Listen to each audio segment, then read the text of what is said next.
IPL 2025 సీజన్లో తప్పక గెలవాల్సిన మ్యాచ్లో ముంబై ఇండియన్స్ దుమ్ము రేపింది. ఢిల్లీ క్యాపిటల్స్ తో బుధవారం ఏకపక్షంగా సాగిన మ్యాచ్లో ముంబై ఇండియన్స్ 59 పరుగుల తేడాతో గెలుపొందింది. ఈ విజయంతో ముంబై ఇండియన్స్ ప్లే ఆఫ్స్ కి అర్హత సాధించగా ఢిల్లీ క్యాపిటల్స్ అధికారికంగా ప్లే ఆఫ్ రేస్ నుంచి తప్పుకుంది. 59 పరుగుల భారీ తేడాతో ఓడిపోవడం ఢిల్లీ కొంపముంచింది.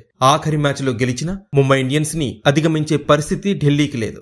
భారీ తేడాతో ఓడిపోవడంతో రన్ రేట్ బాగా తగ్గింది. దాంతో ముంబై ప్లే ఆఫ్స్ కి అర్హత సాధించింది. ప్లే ఆఫ్స్ చేరాలంటే తప్పక గెలవాల్సిన ఈ మ్యాచ్ లో Suryakumar Yadav match winning innings ఆడి అద్భుత ప్రదర్శన చేశాడు. యువ బ్యాటర్ నమంధీర్ తో కలిసి 12 బంతుల్లోనే మ్యాచ్ స్వరూపాన్నే మార్చేశాడు. ఫస్ట్ ఇన్నింగ్స్ ఆఖరి 12 బంతుల్లో సూర్య, నమంధీర్ వరుసగా బౌండరీస్ బాది 48 పరుగులు పిండుకున్నారు. దాంతో మ్యాచ్ స్వరూపమే మారిపోయింది.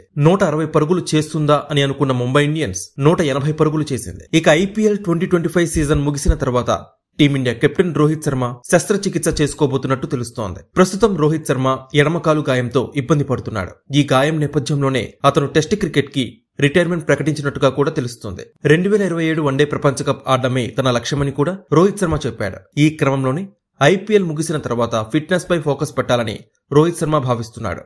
ఎడమకాలి నొప్పితో ఐపీఎల్లో ఇంపాక్ట్ ప్లేయర్ గా ఆడుతున్న రోహిత్ శర్మ కేవలం బ్యాటింగ్ మాత్రమే చేస్తున్నాడు. ఈ సీజన్ ముగిసిన వెంటనే తన గాయానికి రోహిత్ శర్మ శస్త్రచికిత్స చేసుకోనున్నాడు. ఇక ఐపీఎల్ 2025 సీజన్ ముగిసిన తర్వాత టీమిండియా 5 టెస్టుల సిరీస్ కోసం ఇంగ్లాండ్ పర్యటనకి వెళ్తుంది. టీమిండియా వన్డే ఫార్మాట్ ఆడేందుకు చాలా సమయం ఉంది. ఆగస్టులో బంగ్లాదేశ్ తో వన్డే సిరీస్ ఆడబోతుంది టీమిండియా. ఆలోపు గాయం నుంచి పూర్తిగా కోలుకోవాలని రోహిత్ శర్మ భావిస్తున్నాడు. గతంలో 2016లో కూడా రోహిత్ శర్మకి సర్జరీ జరిగింది. 3 నెలల తర్వాత తిరిగి అతను జట్టులోకి వచ్చాడు. Subscribe to One India and never miss an update.